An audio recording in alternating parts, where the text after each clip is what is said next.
जय गुरु जी। एक बार मेरे दोस्त के घर गुरु जी महाराज आए थे, तो मेरे दोस्त ने कहा था भी हमारे घर एक गुरु जी आ रहे हैं। मैंने उसको कहा था भी हम आएंगे। वो कहते नहीं, आप ऐसे नहीं आ सकते।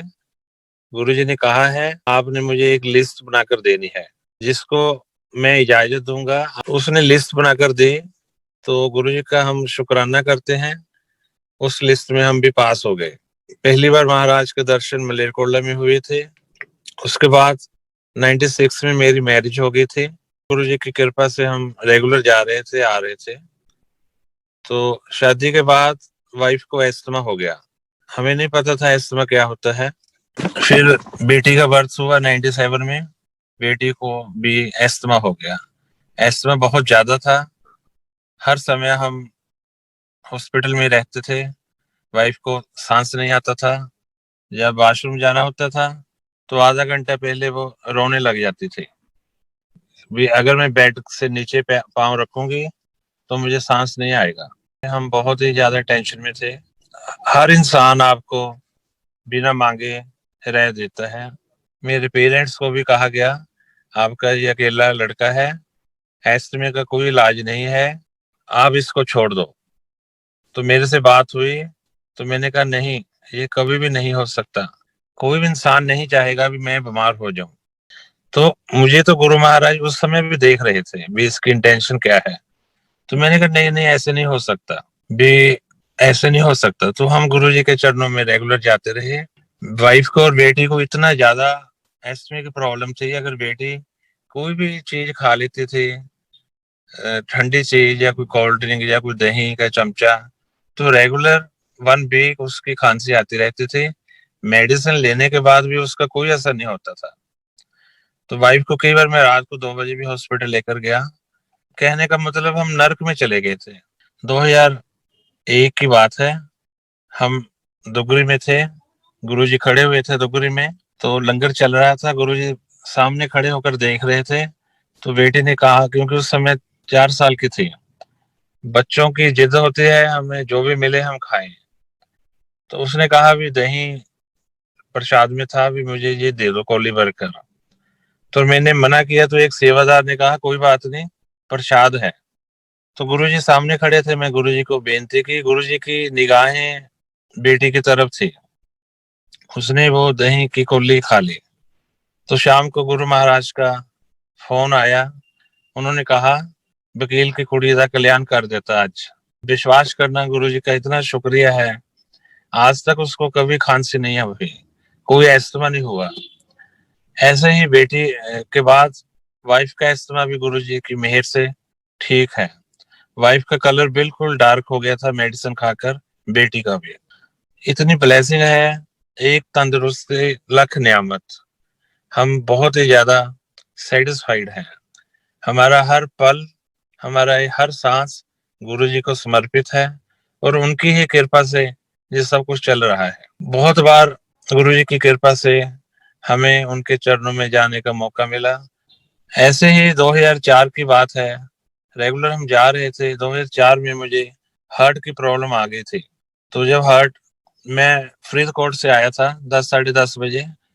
तो 11 बजे मुझे पेन हुई। मैं डॉक्टर साहब को कहा रात को भी मुझे पेन हो रही है।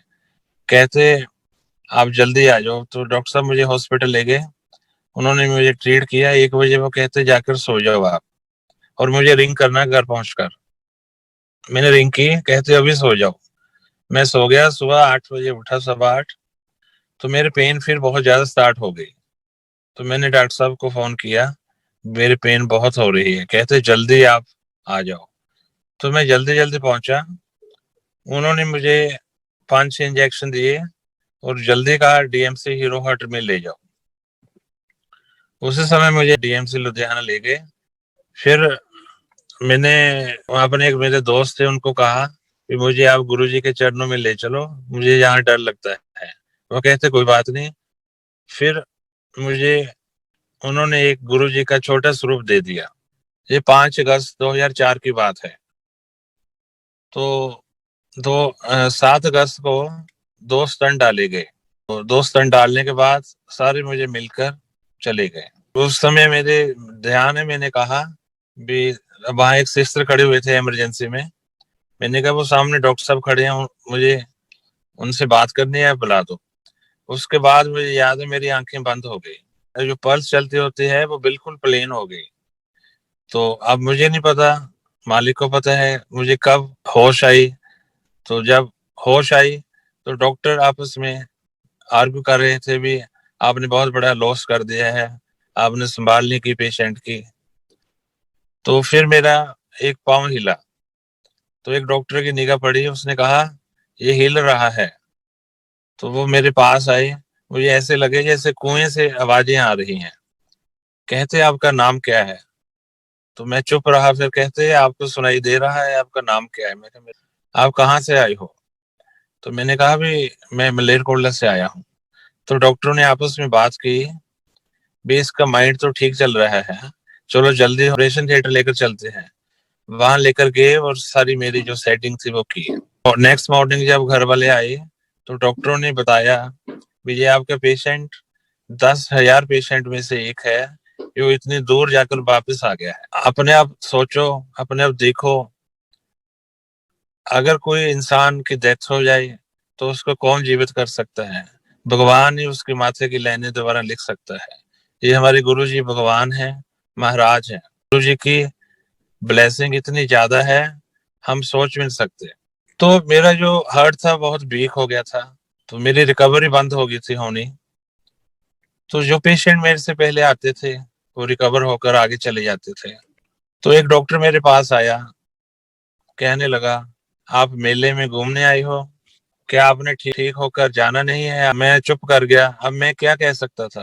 ये सब बातें आप भी उस समय भी गुरु महाराज सुन रहे थे। तो उन्होंने फिर अपने एक भक्त को भेजा विद फैमिली। तो गुरुजी ने उनको कहा आपने इकट्ठे ही उनकी खबर लेने जानी है। हमारा वकील, मुझे गुरुजी कहते थे, वकील बीमार हो गया है। तो वो इकट्ठे आए, फोन भी आया, इकट्ठे जाना है। तो बहुत ही ज्यादा फ्रेग्रेंस आई, इमरजेंसी फ्रेग्रेंस से भर गई और वो चले गए। संगत जी विश्वास करना, गुरुजी की इतनी मेहर हुई, मेरी रिकवरी इतनी फास्ट हो गई। जो पेशेंट मेरे से आगे गए थे ठीक होकर वो वहीं थे और मेरी छुट्टी हो गई। ये कैसे हो सकता है? कोई भी नहीं मान सकता इन बातों को, साइंस नहीं मान सकते, लेकिन ब्लेसिंग गुरुजी की। मेरा 22 किलो वेट रिड्यूस हो गया था। तो आफ्टर 1 वीक मैंने कहा भी मैंने अब गुरुजी का थैंक्स, शुक्रिया करने जाना है। अक्सर गुरु महाराज कहा करते थे लोग यहाँ आते हैं, पाप की पंडे भर कर लेकर आते हैं, कल्याण कराकर चले जाते हैं, लेकिन कोई यहाँ थैंक्स करने नहीं आता। वो कहते थे थैंक्स करने में क्या लगता है। तो मैंने कहा भी मैं गुरु जी का धन्यवाद अब करने के लिए जाना है। घर वाले थोड़ी चिंता में आ गए, वे शायद फिर कोई प्रॉब्लम क्रिएट ना हो जाए। तो हम बड़े मंदिर में पहुंच गए तकरीबन 1 बजे। तो अभी एम्पायर स्टेट का टाइम नहीं हुआ था।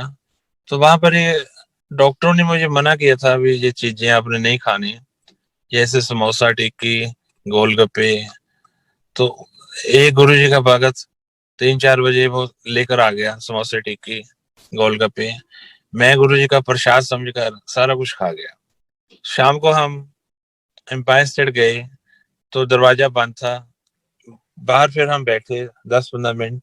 तो गुरु जी के पास एक भगत उनकी सेवा करता था, मेरे पास आया, कहते भी आप बीमार हो गए थे? मैं कहा हाँ। कहते गुरुजी ने मुझे कहा हमारा वकील बीमार हो गया है। कहते मैंने कहा भी नहीं गुरुजी वो ठीक। कहते तेरे को नहीं पता, 1 घंटा कहते गुरुजी ने सैर की और मुझे उनके साथ भागना पड़ा।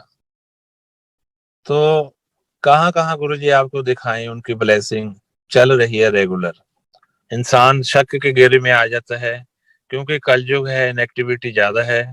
तो ऐसे गुरुजी ने मुझे नई लाइफ बख्शी। फिर दरवाजा खुला, गुरुजी अपने आसन पर बैठे हुए थे।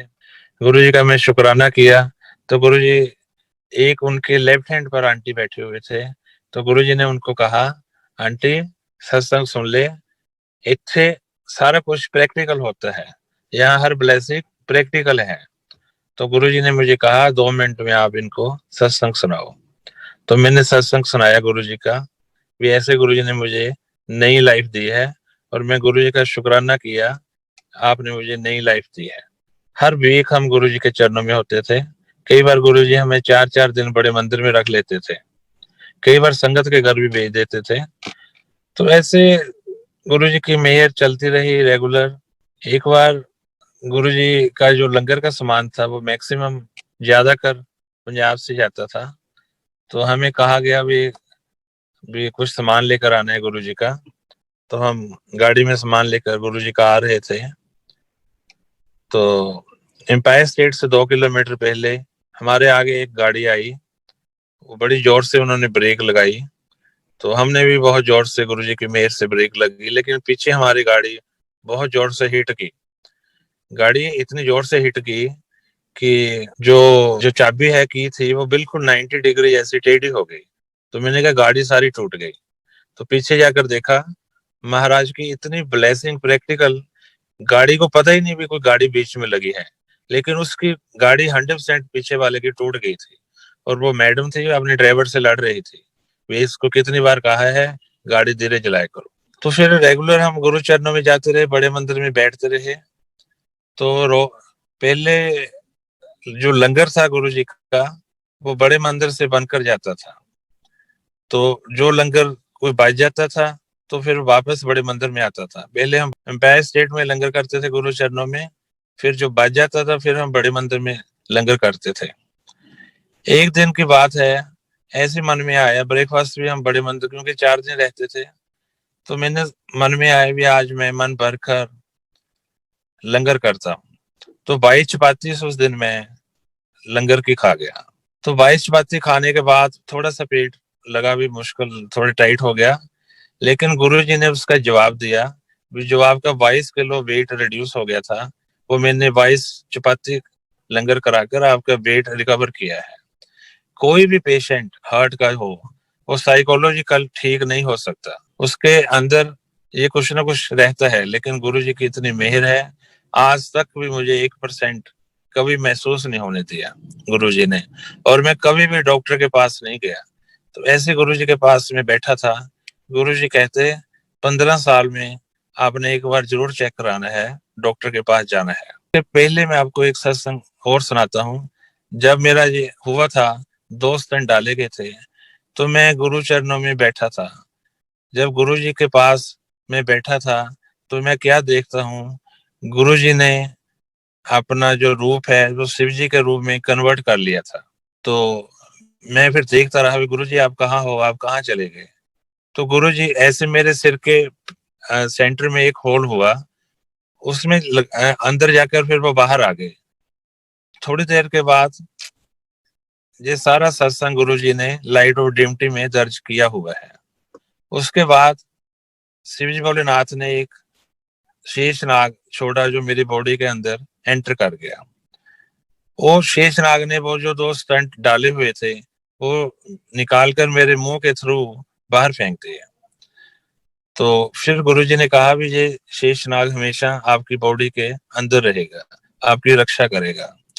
उस बात से रिलेटेड है, जब मैं 19 में डॉक्टर के पास गया तो डॉक्टरों ने मुझे इको करते हुए पूछा आपको पहले कोई प्रॉब्लम आई है।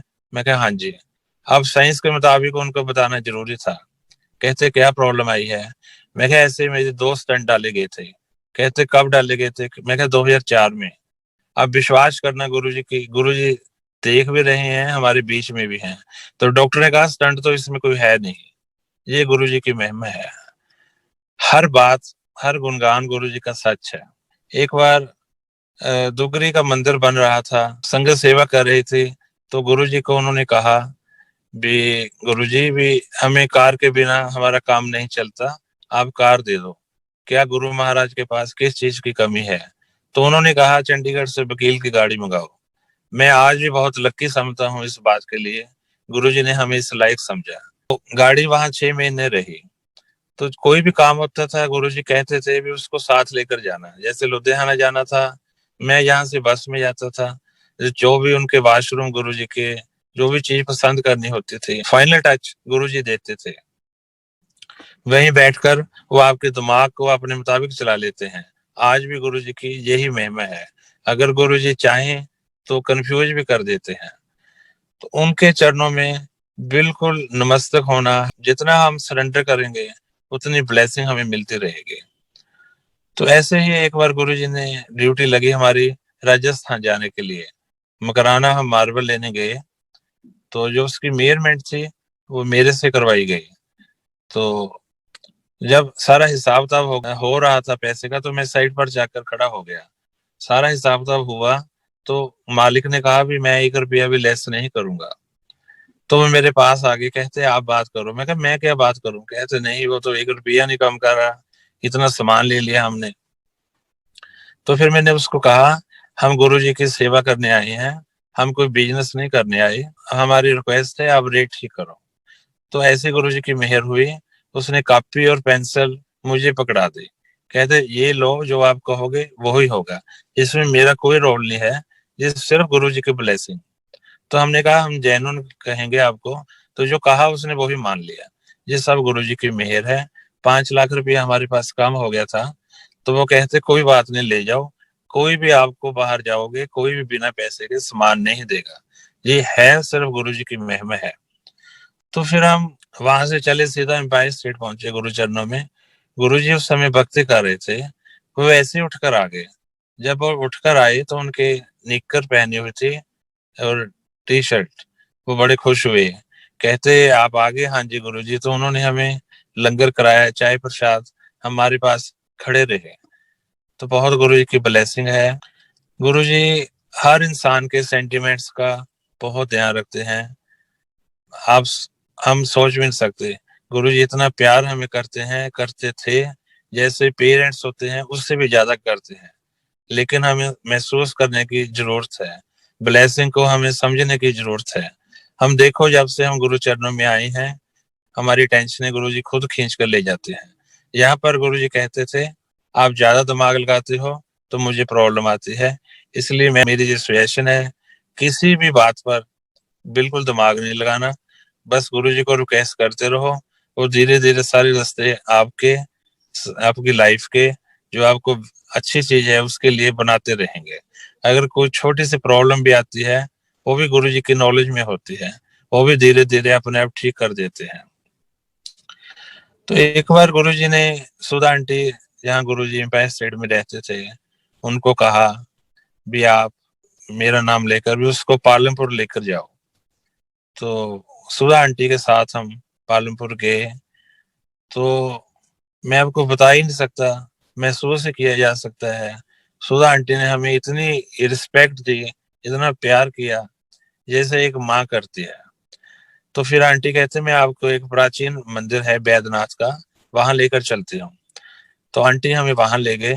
जब वहां माथा टेका तो गुरुजी व्हाइट पैंट शर्ट पहनकर सामने खड़े हुए थे। सुधा आंटी ने हमें पालमपुर में एक चीफ मिनिस्टर का होटल है, वहां पर ठहराया था।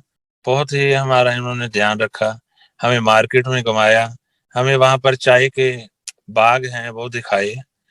तो जितना हम रह सके उनके साथ रहे। फिर मैं गुरुजी के चरणों में गया और उनका बहुत शुक्राना कर कर आया। गुरुजी आप हमें बड़ी ऐश कराते हो। ऐसे एक दिन मैं रात को लेटा हुआ सो रहा था, तो वाइट कपड़ों में 2 जमदूत मुझे लेने के लिए आ गए। तो उन्होंने मुझे कहा भी चलो भी आपका टाइम पूरा हो गया है। जब जमदूत किसी को भी लेने आ जाएंगे तो किसी की ताकत नहीं है वो कुछ भी किंतु परंतु हलचल कर सके। तो मैंने कहा ठीक है जी। उसी समय गुरु महाराज वहां प्रकट हो गए। तो गुरुजी ने कहा अभी इसका टाइम नहीं हुआ। वो कहते नहीं जी हमने इसको जरूर लेकर जाना है। कहते नहीं नहीं, अभी इसने बहुत काम करने हैं। मैं गुरुजी को हाथ जोड़कर बेनती करता हूँ, गुरुजी जो मेरे से आपने काम कराने हैं, जो मेरी ड्यूटी लगानी है, क्योंकि ये मेरी लाइफ तो आपकी है, आपको 100% समर्पित है। तो फिर गुरुजी ने उनको कहा भी आप चले जाओ, भी अभी इसने नहीं जाना। तो उन्होंने ये कहा, उन्होंने गुरुजी ने कहा, उन्होंने कहा हम आपके कहने पर इसको छोड़कर जा रहे हैं, लेकिन इसका टाइम पूरा हो गया था। देखो कितनी बार गुरुजी ने मुझे नई लाइफ दी है। अगले दिन मैं फिर गुरुजी के चरणों में चला गया दिल्ली। मैं गुरुजी आपका बहुत शुक्रिया है, आपने कितनी बार मुझे नई लाइफ दी है। ये सारा कुछ आपके चरणों में समर्पित है हर प्रकार से।